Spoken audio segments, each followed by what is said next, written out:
Mari kita berdoa. Firman-Mu Bapa itulah penolong hidup kami ya Tuhan. Amin. Dan kami bersyukur ya Bapa, pada hari ini kembali kami dipersatukan oleh kasih karunia Tuhan. Amin. Untuk merasakan pertolongan daripada Tuhan melalui kebenaran firman. Benar. Terima kasih Bapa, diberkati semuanya saudara-saudara kami. Di dalam nama Tuhan Yesus kami berdoa. Haleluya. Amin. Amin. Amin. Puji Tuhan. Saya persilakan duduk kembali Bapak Ibu Saudara yang dikasihi Tuhan Yesus. Ya. Baik. Puji Tuhan. Ya, saudara-saudaraku. Kita ya. Mari kita buka Alkitab kita. Bapak Ibu Saudara. Ya, sebelumnya saya ingin mengucapkan banyak terima kasih kepada jemaat pertama-tama yang sudah mendoakan saya secara khusus pada hari jadi saya tanggal 17 Agustus kemarin ya. Terima kasih terutama juga firman Tuhan yang disampaikan oleh hambanya Pak Pendeta Pardosi sangat menguatkan kita semua. Bagaimana kita memaknai akan hari jadi atau hari ulang tahun kita, di mana Tuhan berkenan menghadirkan kita ke tengah-tengah dunia ini, diberikan panjang umur, diberikan kesehatan, dan segala berkat Tuhan melimpah dalam kehidupan kita. Saya khususnya, ya Bapak Ibu Saudara, ya. Jadi saya mengucapkan terima kasih juga kepada saudara-saudaraku semuanya, Bapak Ibu semua. Teman-teman juga yang ada di Facebook ya, begitu banyak menyampaikan ucapan selamat, doa dan harapan, dan saya belum sempat membalas satu persatu semua ucapan mereka semua, dan dari mimbar ini saya ucapkan banyak terima kasih atas semuanya, doanya ya, terima kasih. Dan Bapak Ibu Saudara sangat bersyukur sekali karena setiap tahun selalu ada ingatan yang baik untuk kita semua, bersyukur kepada Tuhan atas pemberian Tuhan dalam kehidupan kita sehingga kita bisa menjalani hidup di dalam kasih karunia Tuhan dengan sukacita ya. Dan biar kiranya apa yang sudah kita bersama-sama rasakan di dalam persekutuan kita itu semua mendorong kita untuk tetap setia kepadanya. Amin. Itu intinya, amin. Ya, puji Tuhan. Nah, luar biasa, puji Tuhan. Nah, karena itu saudara-saudaraku yang dikasihi Tuhan Yesus, maka juga ini merupakan refleksi dari kehidupan saya sebagai hamba Tuhan, sebagai pelayan Kristus, pelayan kasih karunia Tuhan. Saya ingin juga menyampaikan kepada Bapak Ibu Saudara semua apa yang kita jalani bersama, kehidupan kasih karunia ya, kehidupan kita di dalam kasih karunia Tuhan itu adalah kehidupan yang istimewa karena itu pengalaman tersendiri. Amin ya. Amin. Pengalaman tersendiri dari hidup yang kita jalani, dan ini merupakan sesuatu yang disebut oleh Pak Pendeta Pardosi hari Kamis kemarin adalah sesuatu yang spesial. Spesial bukan karena usaha kita, bukan karena perjuangan kita, bukan karena kelebihan atau kehebatan kita, tapi ini memang karena belas kasihan Tuhan dalam hidup kita. Dan itu hidup yang paling layak untuk dijalani, paling layak, paling bernilai, paling berkenan, dan paling bersukacita yang kita jalani hidup di dalam kasih karunia-Nya. Dan tidak ada lagi hidup yang lebih baik dari situ. Amin. Kenapa? Karena hidup kita itu adalah hidup yang diberikan pada kita berdasarkan penebusan darah Kristus yang sudah sempurna. Ya, begitu ya. Jadi kalau Bapak Ibu mendengar doa dari Ibu Sianturia, Mama Berkat, itu kasih sayang Tuhan, gitu ya. Saya selalu dikuatkan kalau dia berdoa, mengucap syukur atas kasih sayang Tuhan kepada kami, gitu ya. Luar biasa. Itu kasih sayang Tuhan, bukan kasih sayang kita, tapi Tuhan yang memberikan kasihnya dan kita menyayangi kita, mengasihi kita semuanya. Oleh karena Dia menyatakan itu melalui apa yang dilakukan oleh anaknya yang tunggal Yesus Kristus untuk kehidupan kita. Nah, Bapak Ibu Saudara yang dikasihi Tuhan Yesus, maka hari ini pun saya ingin mengajak kita untuk merenungkan firman Tuhan tentang kehidupan kasih karunia. Ya, kehidupan kasih karunia.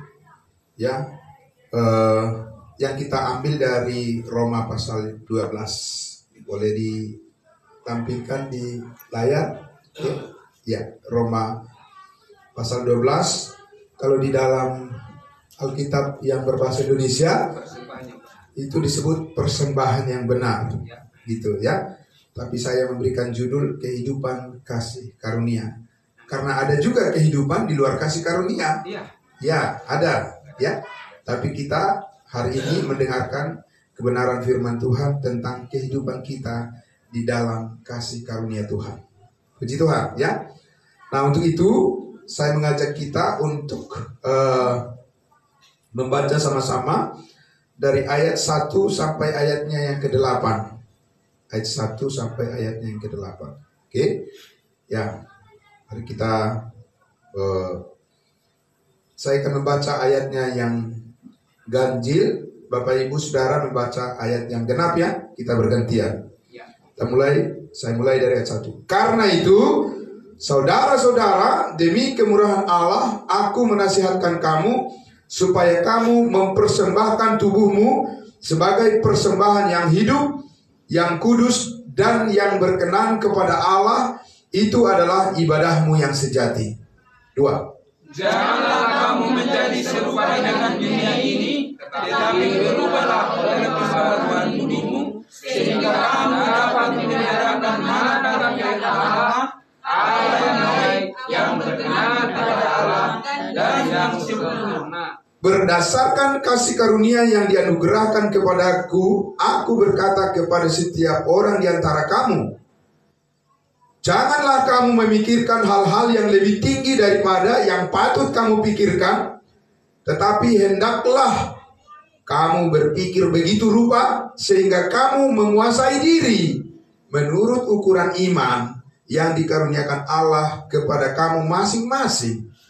Sebab sama seperti pada satu tubuh kita mempunyai banyak anggota, tetapi tidak semua anggota itu mempunyai tugas yang sama. Demikian juga kita, walaupun banyak, adalah satu tubuh di dalam Kristus.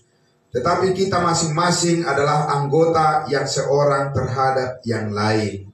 Demikianlah kita mempunyai karunia yang berlain-lainan menurut kasih karunia yang dianugerahkan kepada kita. Jika karunia itu adalah untuk bernubuat, baiklah kita melakukan sesuai dengan iman kita. Jika karunia itu untuk melayani, baiklah kita melayani. Jika karunia untuk mengajar, baiklah kita mengajar. Jika karunia itu menasihati, baiklah kita menasihati. Siapa yang membagi-bagikan sesuatu, hendaklah ia melakukannya dengan hati yang ikhlas. Siapa yang memberi pimpinan, hendaklah ia melakukannya dengan rajin. Siapa yang menunjukkan kemurahan, hendaklah ia melakukan dengan sukacita. Selesai.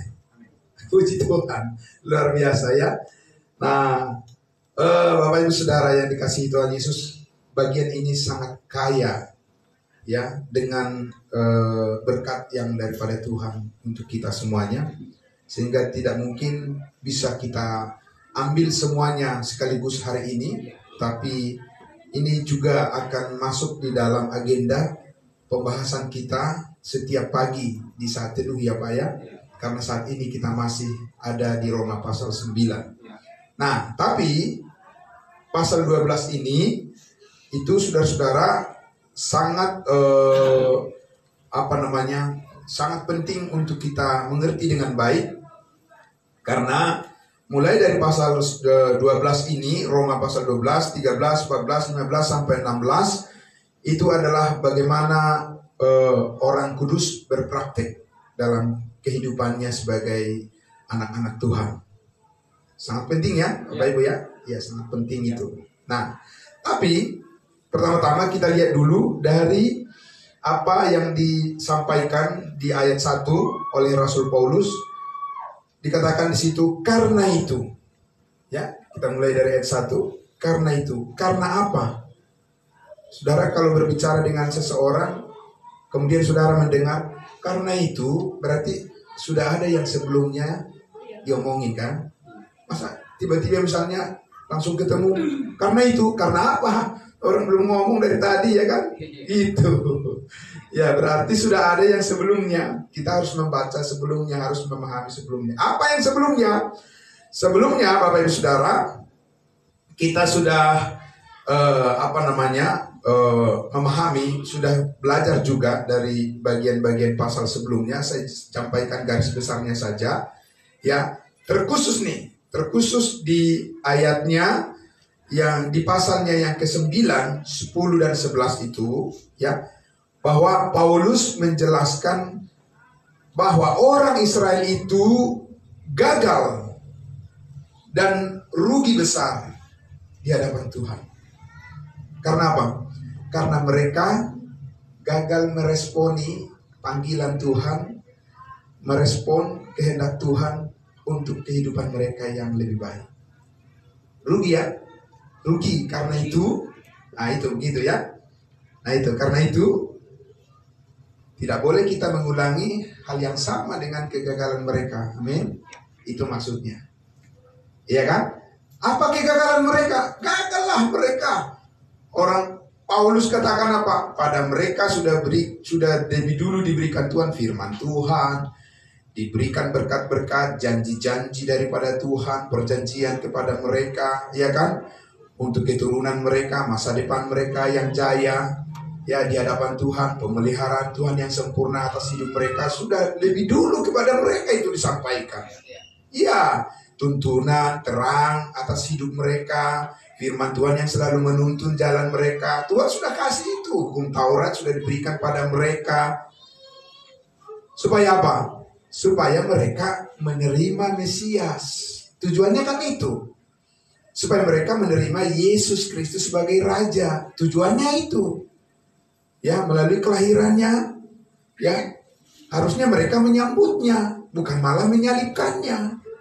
Nah, ya kan Bapak Ibu ya, Saudara. Memang betul Yesus harus mati. Kalau dia tidak mati, tidak ada penebusan dosa kan? Tapi bukan orang Israel yang melakukannya. Tidak harus mereka yang melakukannya. Kenapa? Karena mereka disuruh menyambutnya. Tapi mereka tidak percaya kepada Yesus sebagai Mesias. Mereka gagal dipakai oleh Tuhan menjadi channel berkat, saluran berkat bagi bangsa-bangsa lain. Ya. Nah, apa yang terjadi Bapak Ibu Saudara? Berarti mereka merugi. Iya kan? Hidup hanya apa? Hidup hanya satu kali. Benar ya Bapak Ibu ya? Kan gak bisa diulang kan? Nah, kalau sudah lewat kesempatan itu, maka merugi untuk selama-lamanya. Nah itu. Jadi di sini Paulus ingin menegaskan kepada kita bahwa karena kegagalan daripada bangsa Israel meresponi kehendak Tuhan, lalu sekarang diberikan kepada kita kesempatan itu, bagaimana? Apakah kita akan menyia-nyiakan juga? Nah, itu yang ditegaskan di sini, Bapak Ibu Saudara, supaya kita menjadi bijaksana dalam hidup kita ini. Karena apa? Karena orang bilang kesempatan itu tidak selalu datang berapa kali? 2 kali katanya. 1 kali kesempatan itu diberikan, ya kan? Dan memang iya, kesempatan kepada kita bangsa-bangsa lain pun dengan keselamatan yang cuma-cuma ini karena kasih karunia Tuhan, di mana kita dulu adalah orang berdosa, ya, tidak layak. Kita adalah orang yang tidak diperhitungkan karena kita tidak mendapat perjanjian-perjanjian. Amin. Karena kita bukan siapa-siapa. Ya kan, kita adalah orang yang terbuang dulu. Karena hanya orang Israel yang dianggap sebagai bangsa pilihan, sebagai anak.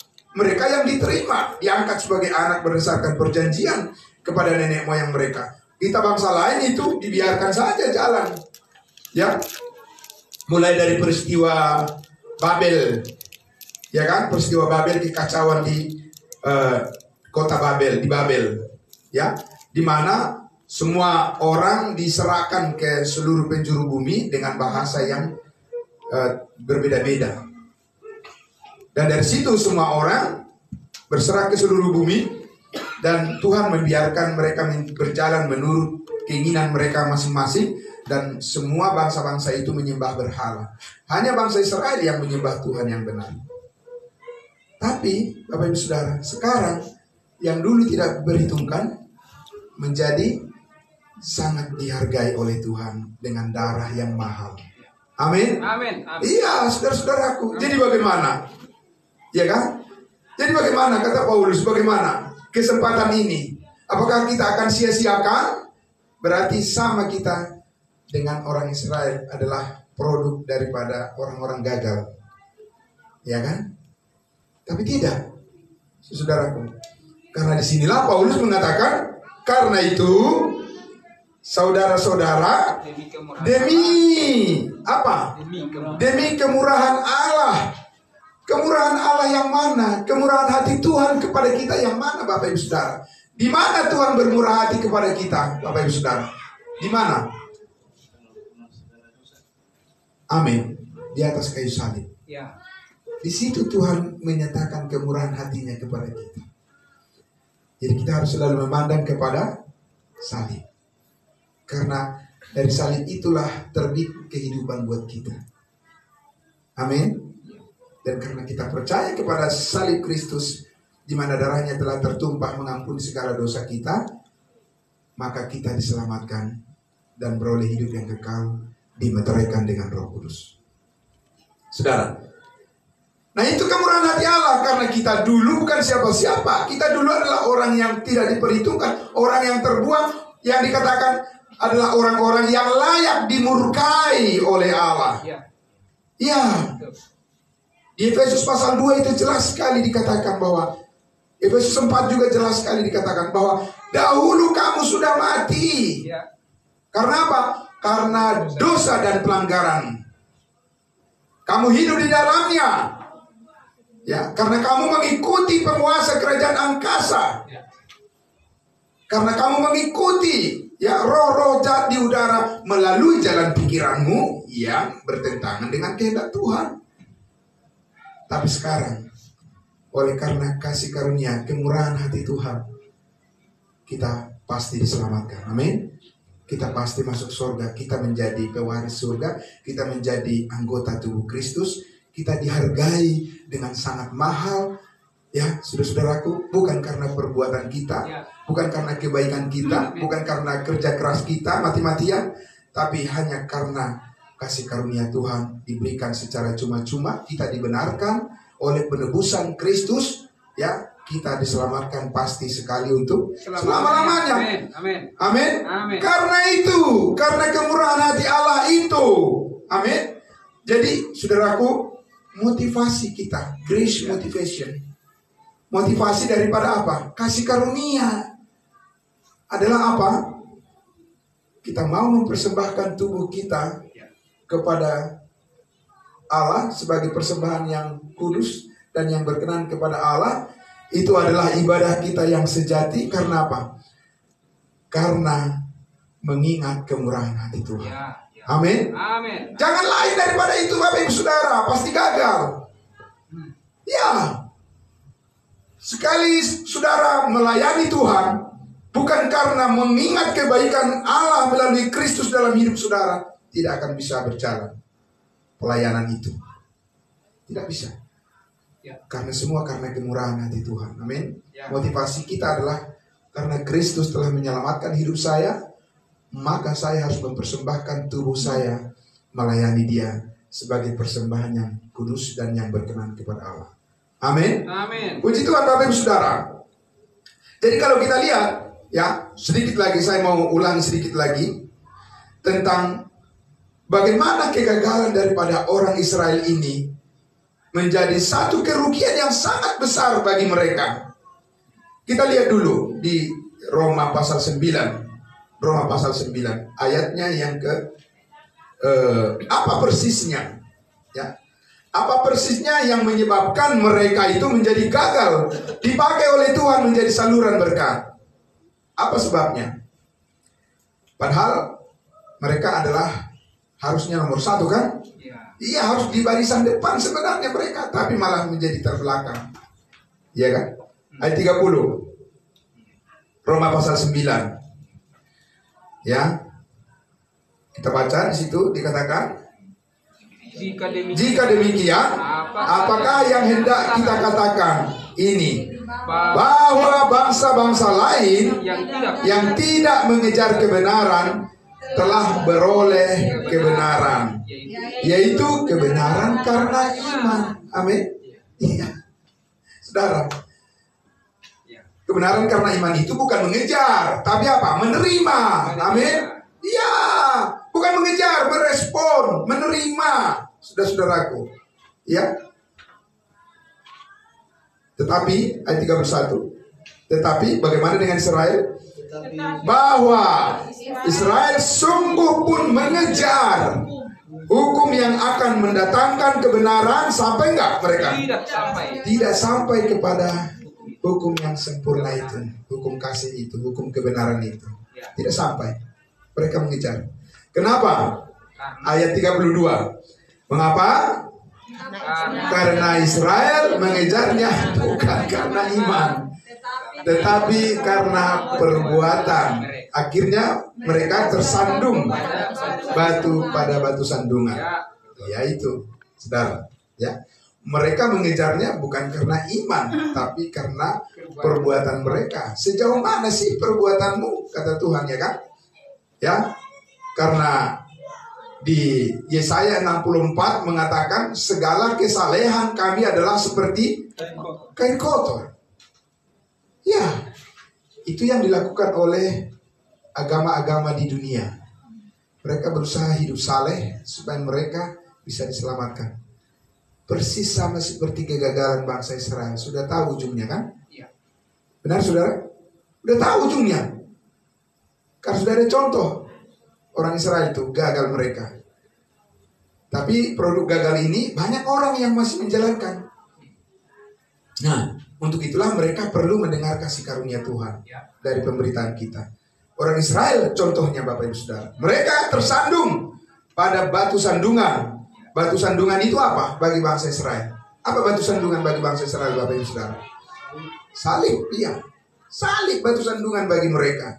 Tapi salib keselamatan buat kita. Amin. Luar biasa.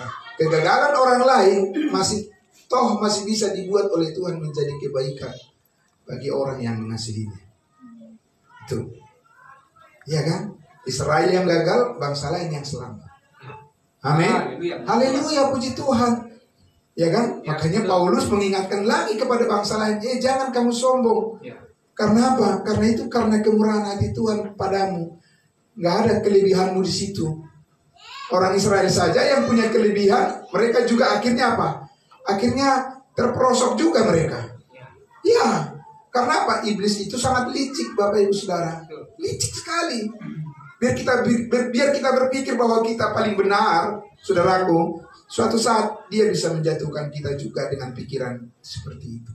Lebih baik kita berpikir seperti apa yang dipikirkan Kristus, yaitu dengan merendahkan hati. Dia adalah Allah, dia adalah pencipta, tapi dia mau jadi ciptaan.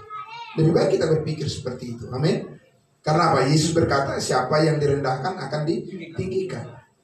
Amin. Siapa yang meninggikan diri akan direndahkan. Demi kemurahan hati Allah, Bapak Ibu Saudara.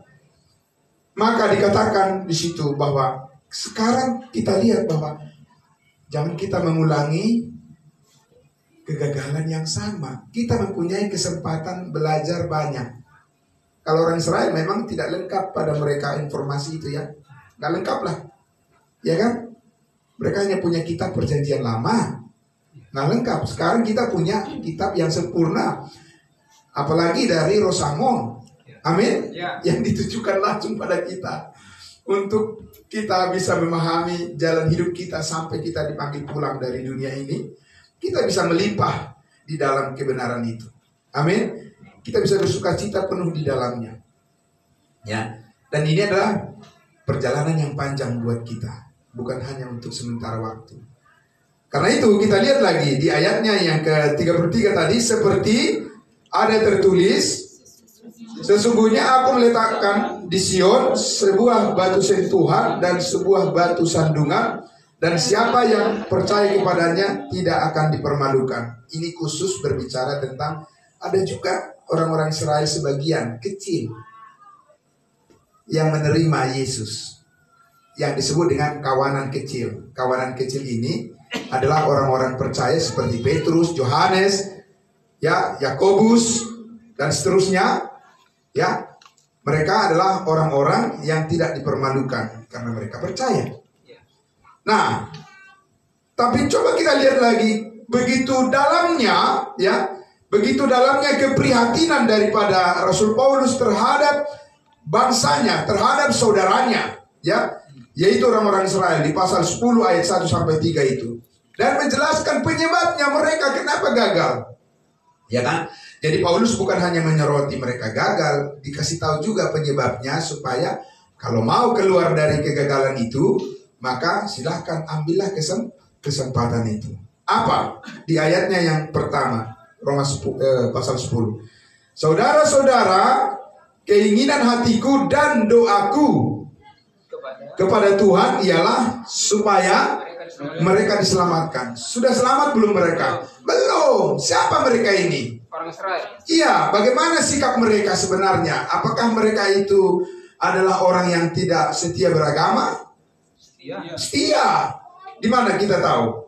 Dari mana kita tahu? Di ayat 2. Sebab aku dapat memberi kesaksian tentang mereka bahwa mereka sungguh-sungguh giat untuk Allah. Amin. Bagus enggak? Ya bagus. Ya bagus, saudaraku. Sungguh-sungguh giat untuk Allah itu bagus. Bagus menurut siapa? Bagus menurut manusia. Itu bukan bagus menurut Allah. Sungguh-sungguh giat untuk Allah itu bagus menurut manusia.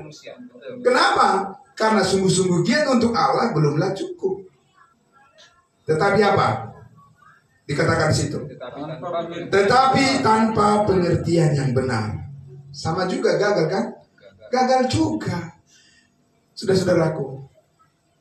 Jadi ketekunan mereka, keaktifan mereka, keluar biasaan mereka di dalam memperlihatkan kesetiaan mereka di dalam agamanya, itu menurut mereka untuk Tuhan semua. Tapi sayangnya itu tanpa pengertian yang benar dan akhirnya gagal juga. Jadi saudaraku yang dikasihi Tuhan Yesus, bersukacitalah kalau saudara sudah sampai pada pengertian yang benar. Amin. Amin. Iya, karena itu tidak mungkin karena usaha, karena kebaikan kita, tidak mungkin. Itu pasti karena kasih karunia Tuhan saja. Iya kan? Banyak orang-orang pintar mereka. Kok nggak bisa ngerti-ngerti juga? Iya kan, saudara? Banyak mereka Farisi, ahli Taurat, Saduki, ya kan? Mereka orang-orang pintar semua, menguasai semua ilmu, teologi dan sebagainya. Ya, gelarnya S1, S2, S3, S apa lagi? Ya kan? SS-an semuanya. Tapi belum tentu ngerti. Kesungguhan itu belum tentu karena disertai dengan pengertian. Dari mana kita tahu? Itu tadi dikatakan. Mereka giat untuk Allah tapi tanpa pengertian yang benar. Pengertian yang benar mengenai apa, Bapak Ibu Saudara? Mengenai keselamatan. Gak jauh-jauh dari situ. Ayat 3 dikatakan bahwa sebab oleh karena mereka tidak mengenal kebenaran Allah. Kebenaran Allah yang mana? Kebenaran Allah di dalam Kristus Yesus. Keselamatan diberikan dengan cuma-cuma, bukan dengan usaha. Mereka gagal di situ. Saudaraku, cuma sedikit nampaknya, tetapi itu adalah inti daripada iman yang berkenan kepada Tuhan. Kebenaran Allah, sehingga mereka mendirikan dan dikatakan situ, dan oleh karena mereka berusaha, akhirnya apa? Mendirikan kebenaran mereka sendiri yang tidak takluk kepada kebenaran Allah. Jadi orang berpikir bahwa hidup kasih karunia itu adalah karena berusaha keras, kerja keras. Memang di dunia ini harus kerja keras kan? Benar nggak saudara? Ya. Kalau kerja keras aja belum tentu sesuai ya Pak ya. Iya kan? Nah lalu orang berpikir karena itu untuk membangun hubungan dengan Tuhan itu pun mereka berpikir seperti itu juga. Seperti kita membangun hubungan kerja, hubungan bisnis dengan orang harus kerja keras. Oh ya? Seperti itu kami membangun hubungan dengan Tuhan saat ini? Dengan usaha kerja keras kita? Bukan begitu saudaraku. Menerima apa yang sudah dilakukan oleh Kristus dengan sempurna. Meresponi, amin. Mengaminkan apa yang dilakukan oleh Kristus untuk kita. Bapak Ibu Saudara, itu adalah cara hidup saat ini di bawah kasih karunia, saudaraku. Ya, karena apa yang sudah dilakukan oleh Kristus yang sudah selesai dikerjakannya di atas kayu salib, di mana Dia menebus kita dari segala kesalahan dan dosa kita, kita telah disempurnakan di dalam Dia. Amin. Iya, jadi hidup kita melihat hidup kita di dalam Kristus, bukan di luar Kristus, bukan di dalam diri kita, bukan di dalam usaha kita, bukan di dalam kerja keras kita. Sampai di mana sih saudara-saudaraku? Orang Israel saja gagal. Ya, gagal mereka. Gak bisa mereka berada di dalam Yesus hanya karena mereka mengejar dengan perbuatan mereka tadi kan? Gagal mereka. Iya. Saat ini saudara-saudaraku, hidup di dalam kasih karunia itu adalah menerima apa yang telah dilakukan oleh Allah melalui anaknya bagi kita. Itu hidup kasih karunia. Saudara-saudaraku, karena itu kita kembali ke Roma pasalnya yang ke-12 tadi. Roma pasal 12. Di ayat 1 dikatakan tadi, demi kemurahan Allah aku menasihatkan kamu supaya kamu mempersembahkan tubuhmu sebagai persembahan yang kudus dan yang berkenan kepada Allah, dan itu adalah ibadahmu yang sejati. Mempersembahkan tubuh kita sebab kamu telah dibeli dan harganya telah lunas dibayar. Karena itu muliakanlah Allah dengan tubuhmu. Amin. Saudara, tapi kita bertanya, bagaimana saudara-saudaraku kesempatan ini bisa kita pergunakan untuk mempersembahkan tubuh kita? Di ayatnya yang kita lihat dulu di ayatnya yang kedua, ayat 2. Yang pertama yang harus kita perhatikan adalah, kita pahami adalah, janganlah kamu menjadi serupa dengan dunia ini. Ya, kita harus memahami bahwa bagaimana kita mempersembahkan tubuh kita, hidup kita kepada Tuhan adalah kita harus menghindari apa yang tidak berkenan kepada Allah yang dilakukan oleh dunia. Karena dunia, saudara-saudaraku, bukan mengikuti apa yang dikehendaki oleh Allah, tetapi dunia ini mempunyai keinginannya sendiri. Ya, dunia mempunyai keinginannya sendiri, dan keinginan mereka tidak bersesuaian dengan kemurahan hati Allah. Dari mana kita tahu, Bapak Ibu Saudara? Ya sama aja dengan orang Israel saat ini mereka kan.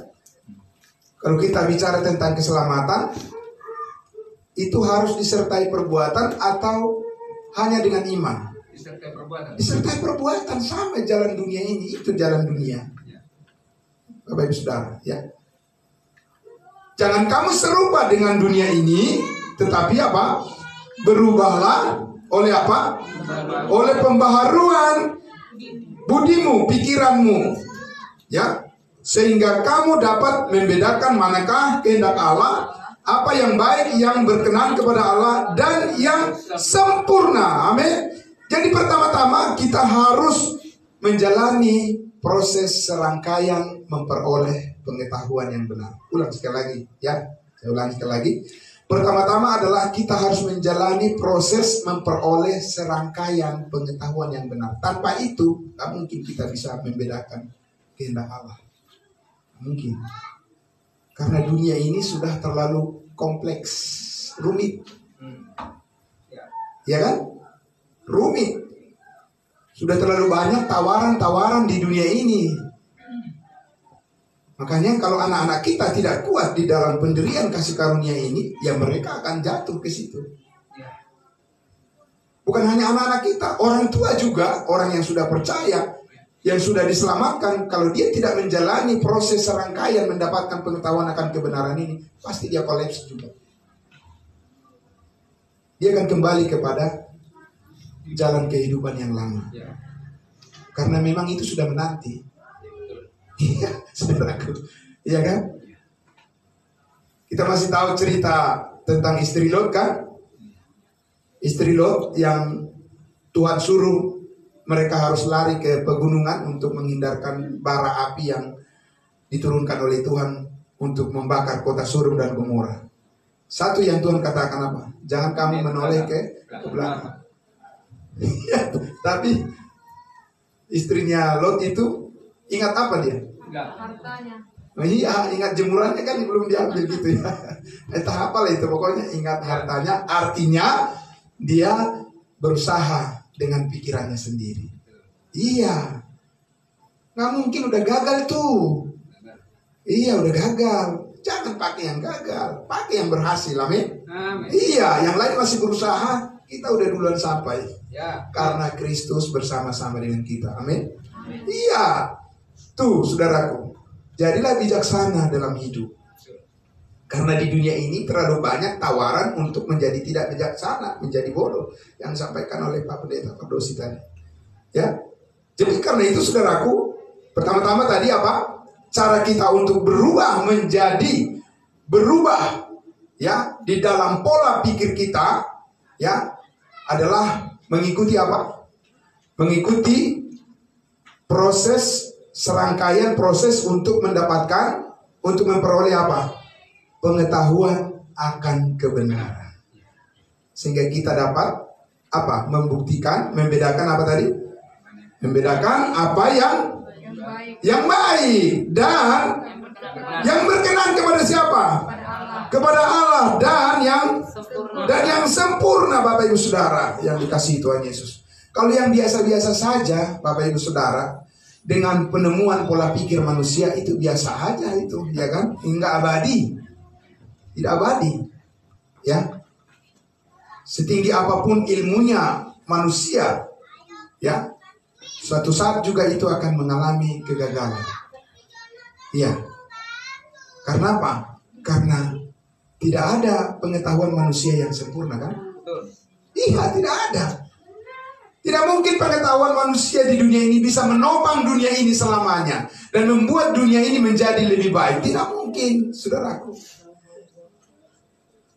Kita lihat misalnya, negara mana yang paling pintar di dunia ini, yang sudah mempunyai ilmu teknologi yang paling tinggi? Negara mana? Negara mana? Israel, Amerika, dan sebagainya. Tapi lihat moral manusia di sana, Bapak Ibu Saudara, mengerikan. Ya kan? Seperti di Amerika misalnya, sudah diperbolehkan pernikahan antara manusia sesama sejenis. Mengerikan, Bapak Ibu Saudara. Kalau diceritakan oleh teman yang hidup di Eropa sana, wah, mengerikan sekali, Saudara. Itulah negara-negara di mana ilmunya sudah sampai ke langit, katakan begitu. Tetap jatuh juga dan tidak bisa dipercaya. Saudaraku, untuk itulah makanya Yesus datang menebus, amin.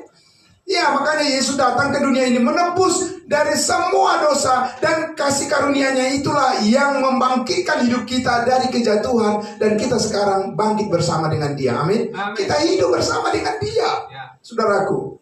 Sehingga kita bukan lagi bagian daripada produk gagal, tapi kita adalah bagian daripada produk yang berhasil karena kasih karunia Tuhan.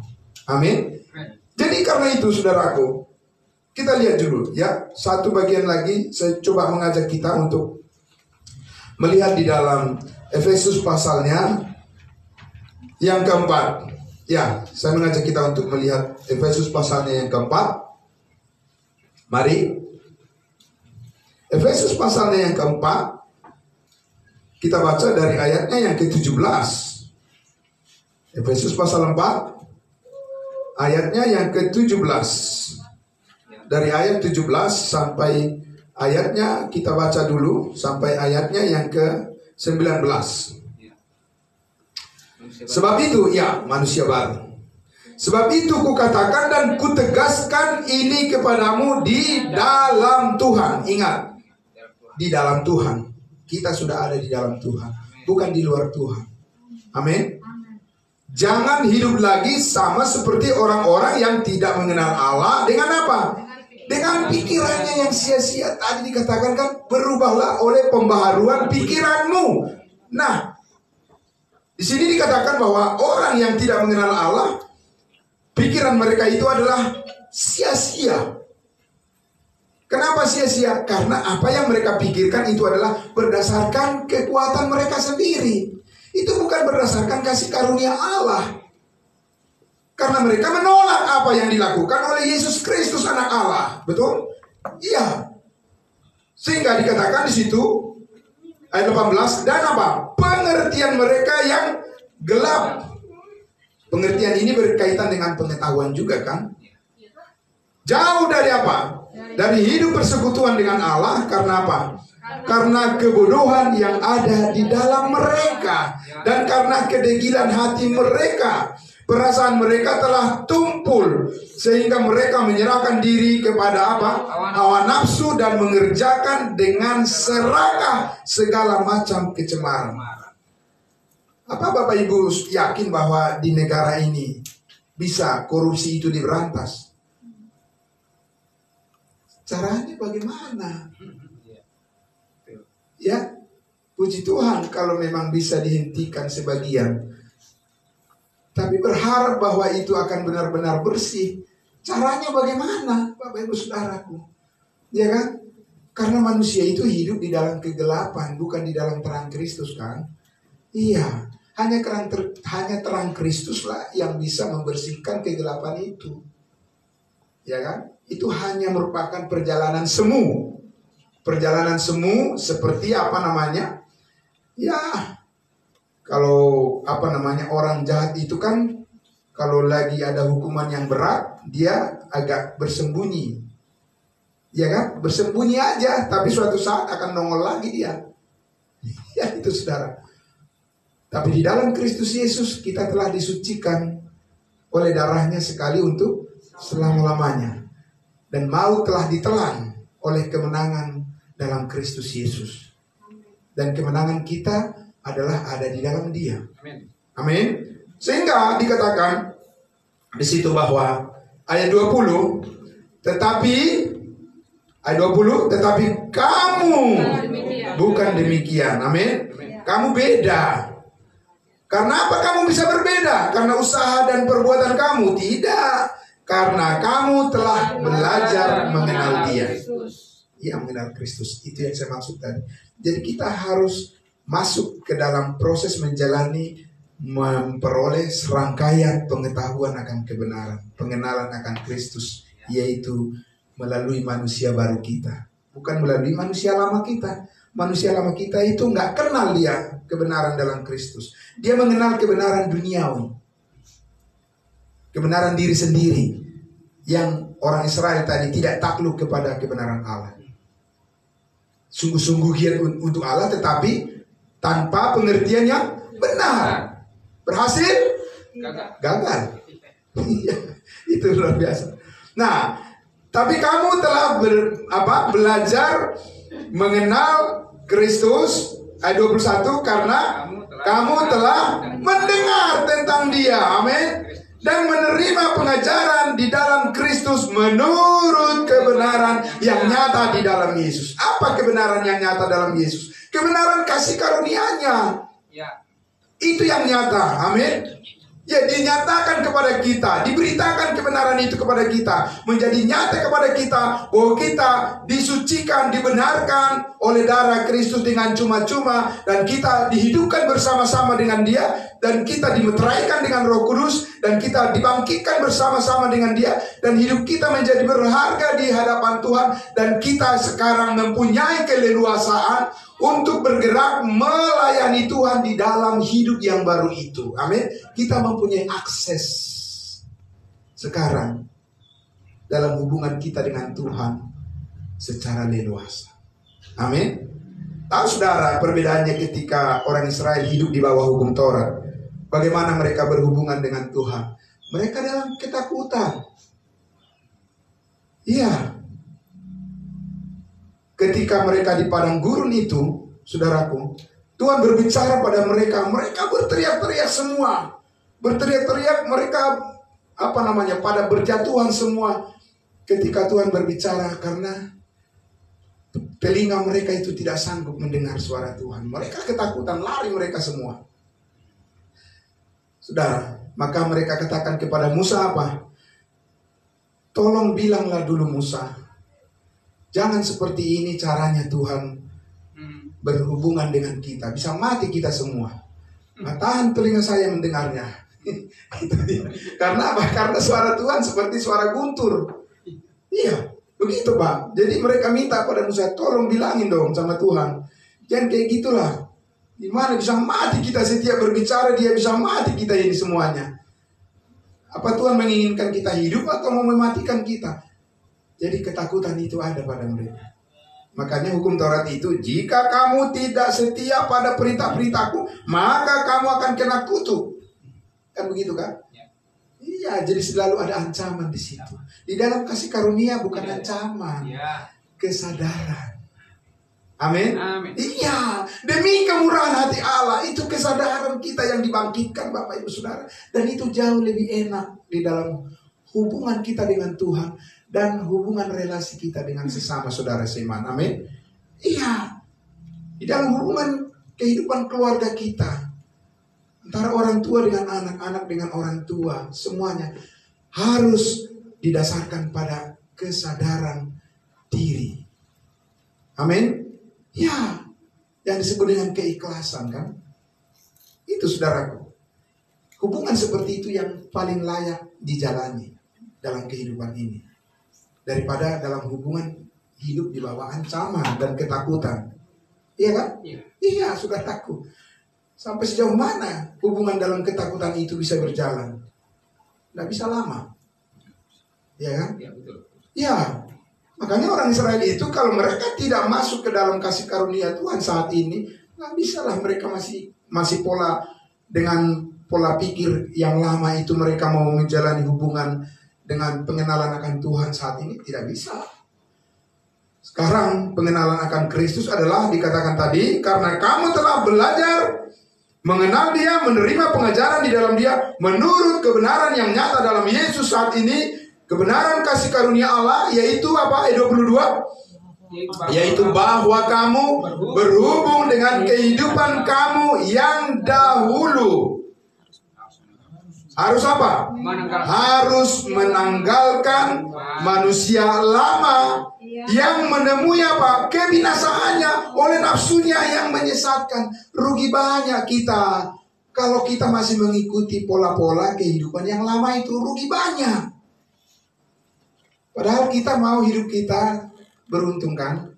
Tuhan mau supaya kita selalu berhasil. Iya, saudaraku. Amin. Luar biasa. Tepuk tangan dulu buat Tuhan Yesus yang sangat luar biasa. Dia mau kita supaya hidup kita itu selalu berhasil. Dia tidak mau menginginkan kita sedetik pun gagal. Tidak menginginkan kita. Ya, saudaraku. Dia ingin Allah, Yesus Kristus menginginkan kita supaya hidup kita selalu berhasil di dalam apapun yang kita kerjakan, memuliakan Dia sepenuhnya. Ya, karena itu dikatakan harus apa? Menanggalkan manusia lama yang menemui apa? Kebinasaannya oleh nafsunya yang menyesatkan. Supaya apa?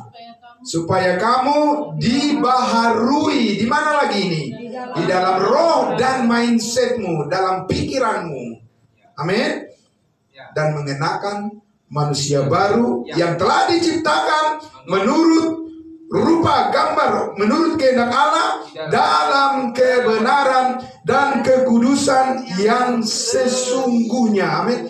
Di dalam kekudusan, bukan kekudusan yang pura-pura, bukan kekudusan yang dibuat-buat, bukan kekudusan yang dikerjakan dengan akal pikiran daging manusia. Tidak. Tidak ada bisa kita kudus karena usaha kita sendiri. Caranya bagaimana, saudara?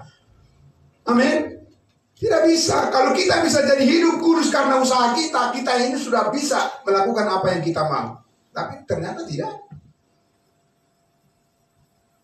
Karena Paulus sendiri mengatakan apa? Karena di dalam diriku aku melihat ada kekuatan yang lain berjuang melawan akal budiku, akal pikiranku. Walaupun aku menghendaki apa yang diinginkan oleh Allah, tapi ada satu kekuatan yang lain di dalam anggota tubuhku yang menyeret aku ke arah yang lain yang berbeda, yang tidak aku inginkan.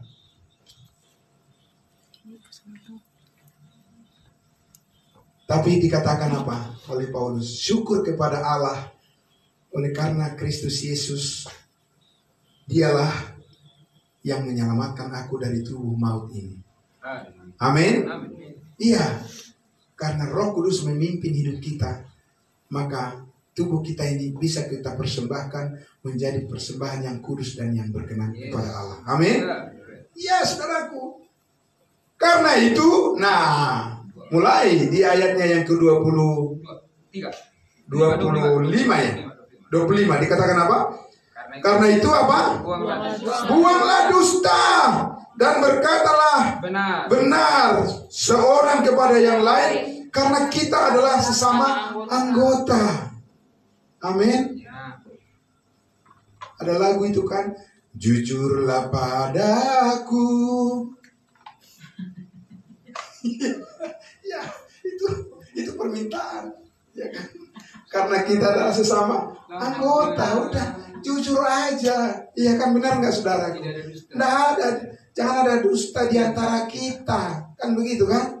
Ada lagu-lagu itu, tapi saudaraku yang dikasihi Tuhan Yesus, tanpa pembaharuan budi, tanpa pembaharuan pikiran nggak bisa, ya kan? Karena manusia lama itu licik, dia bisa saja sementara kelihatan sepertinya benar, tapi lama-kelamaan ujungnya akan ketahuan juga. Maut ujungnya, ya kan? Itu. Nah, saudaraku yang dikasihi Tuhan Yesus, karena itulah kita kembali ke kitab Roma, ya, sebagai bagian yang terakhir. Kita lihat di kitab Roma pasal 12 tadi, bagaimana setelah kita memperoleh serangkaian pengetahuan akan kebenaran di dalam kekudusan yang diciptakan oleh Kristus Yesus, di dalam kehidupan manusia baru yang telah kita miliki ini, bergerak, berjalan sesuai dengan tuntunan pimpinan daripada Allah, maka dikatakan di ayatnya yang ketiga Roma pasal 12 itu, berdasarkan kasih karunia Allah yang dianugerahkan kepadaku, aku berkata kepada setiap orang di antara kamu, setiap orang kudus, setiap orang beriman, setiap anak Tuhan, setiap anggota tubuh Kristus, janganlah kamu apa? Memikirkan hal-hal yang lebih tinggi daripada apa yang patut kamu pikirkan, tetapi hendaklah kamu berpikir begitu rupa sehingga kamu menguasai diri menurut ukuran iman yang dikarunia Allah kepada kamu masing-masing. Amin. Iya, apa yang bisa kita lakukan, itu yang harus kita kerjakan. Jangan terlalu ambisi ingin sesuatu hal yang sebenarnya itu bisa menjatuhkan kita juga kan. Ya, rendahkan hati di hadapan Tuhan. Sejauh apa yang kita pahami di dalam kebenaran ini, maka itulah yang harus kita ikuti di dalam pelayanan kita. Amin. Iya. Jangan memikirkan di luar daripada apa yang kita pahami. Pasti jatuh, saudaraku, karena licik sekali daging itu. Dia kadang membuat kita terlalu overconfidence. Tahu overconfidence, saudara? Berlebihan rasa percaya dirinya, dan itu yang membuat dia jatuh. Iblis kan kejatuhannya dari dulu seperti itu. Ya kan, saudaraku? Jadi dari apa yang kita pahami, apa yang kita mengerti, itulah yang dari situlah kita melakukan tugas pelayanan kita. Ya kan? Nah, karena itulah maka dikatakan di situ di ayatnya yang ke-4 itu, sebab apa? Sama seperti pada satu tubuh kita mempunyai banyak anggota, tetapi tidak semua anggota itu mempunyai tugas yang sama. Amin. Ya, kita mempunyai tugas yang berlain-lainan, tapi itu keberagaman untuk saling melengkapi. Amin. Gak mungkin saya bisa melakukan itu semuanya. Tidak, karena bukan hanya saya anggota tubuh. Tapi saya harus tahu apa yang harus kulakukan untuk bisa membangun sesama. Amin. Itu. Nah, sehingga demikian juga ayat 5, kita walaupun banyak adalah satu tubuh di dalam Kristus, tetapi kita masing-masing adalah anggota yang seorang terhadap yang lain. Kita melekat satu dengan yang lain, tidak terpisah-pisah. Saudaraku, kita melekat, kita mendekat satu dengan yang lain, karena kita adalah anggota tubuh. Ya, ada nggak saudara melihat anggota tubuh saudara yang berantakan di satu di belakang sana, satu di depan sana, satu ketinggalan di rumah? Tidak ada, itu selalu melekat. Supaya selalu apa? Terkoordinasi di dalam tugasnya masing-masing. Tangan mengerjakan apa, kaki mengerjakan apa, mata mengerjakan apa. Tidak mungkin terpisah dan menjauh. Benar saudara? Itu tersusun rapi di dalam tubuh itu. Iya kan? Karena itu pikiran Kristus yang menyatukan, dan Roh Kudus yang mengerjakannya di dalam kebenaran yang kita percayai. Nah, demikian ayat 6, demikianlah kita mempunyai karunia yang berlain-lainan menurut kasih karunia yang dianugerahkan kepada kita. Jika karunia itu adalah untuk bernubuat, baiklah kita melakukannya sesuai dengan iman kita. Maksudnya menyampaikan firman Tuhan, ya. 7, jika karunia itu melayani, baiklah kita melayani. Jika karunia itu mengajar, baiklah kita mengajar. Jika karunia itu menasihati, baik kita menasihati. Siapa yang membagi-bagikan sesuatu, hendaklah ia melakukannya dengan hati yang ikhlas. Siapa yang memberi pimpinan, hendaklah ia melakukannya dengan rajin. Siapa yang menunjukkan kemurahan, hendaklah ia melakukannya dengan sukacita. Amin. Saudaraku, jadi karena itu penting kalau begitu, sesudah kita mengatakan kita mempunyai pengetahuan akan kebenaran, kita terapkan itu di dalam pelayanan kepada sesama tubuh Kristus. Amin. Iya, saudaraku. Karena ketika kita menerapkan pemahaman kita, pengertian kita tentang kebenaran itu di dalam sesama tubuh Kristus, Bapak Ibu Saudara, di situ kita menjadi tahu kekurangan kita di mana. Amin. Tapi kalau kita di luar sana berkoar-koar, apa? Koar-koar apa? Apa manfaatnya dengan saudaramu? Amin. Iya, saudara yang kasih Tuhan Yesus. Jadi kita jangan membuat jalan pikiran sendiri yang menyimpang daripada panggilan Tuhan untuk kita melayani. Apa manfaatnya, saudaraku? Kita bermanfaat selagi kita berada di dalam tubuh itu bersama-sama. Amin. Iya. Karena itu di dalam keluarga kita harus selalu mengusahakan kesatuan kita.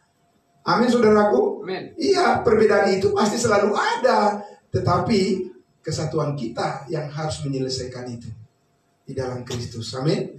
Kesatuan pemahaman kita terhadap kebenaran, karena kebenaran itu yang mempersatukan kita.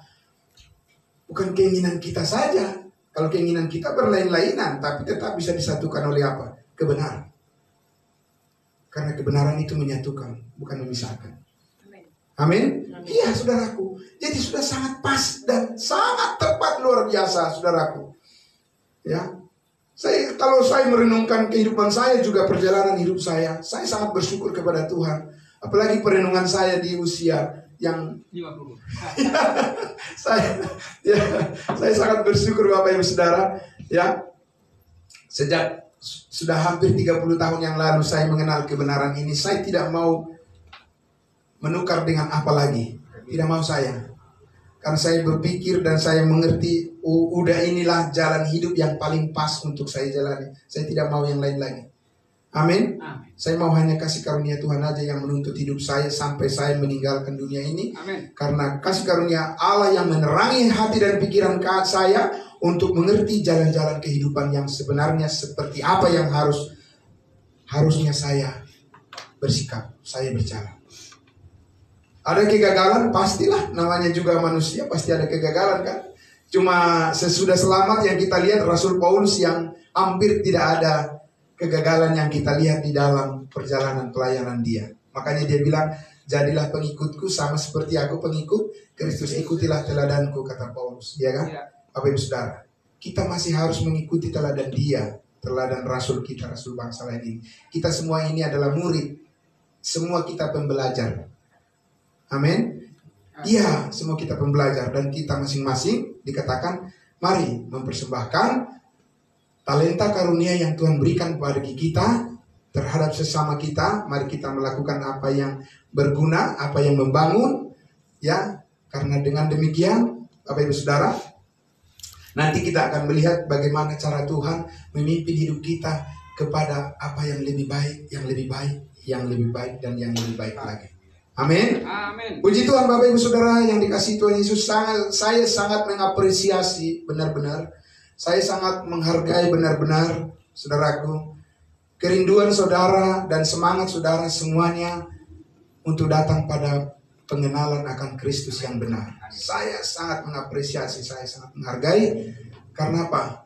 Karena percayalah Bapak Ibu Saudara, disitulah hidup kita menjadi sangat bermakna. Itu tidak berarti bahwa semua yang kita inginkan pasti terjadi. Tidak, tapi apa yang diinginkan oleh Allah pasti terjadi.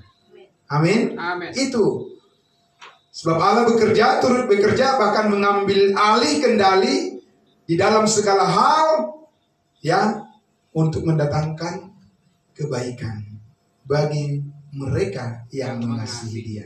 Amin. Siapa yang bisa mengasihi Tuhan selain daripada Dia yang sudah menerima kasih-Nya? Amin. Amin. Puji Tuhan. Mari tetap semangat Bapak Ibu Saudara. Saudaraku juga yang mengikuti live streaming Facebook maupun yang ada melalui Zoom meeting, ya. Ada dari Jakarta Barat, ada yang dari Cirebon dan sebagainya. Terima kasih atas keikutsertaan Bapak Ibu semua yang ada di live streaming Facebook. Tuhan memberkati semuanya, ya, dimanapun kita berada. Roh Kudus telah menyatukan kita melalui kebenaran kasih karunia-Nya. Mari kita berdoa. Bapa di dalam surga, terima kasih Tuhan, Engkau yang memakai hidup kami. Sekecil apapun yang dapat kami lakukan, tapi itu sangat berharga di mata Tuhan.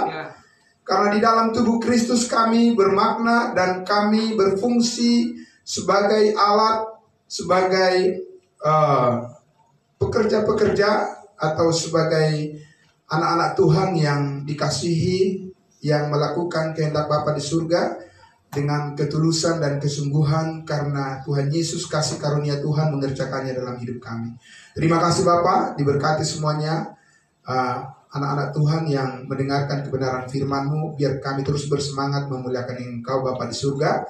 Di dalam nama Tuhan Yesus kami berdoa dan bersyukur. Amin. Amin. Terima kasih. Saya kembalikan kepada Bapaknya.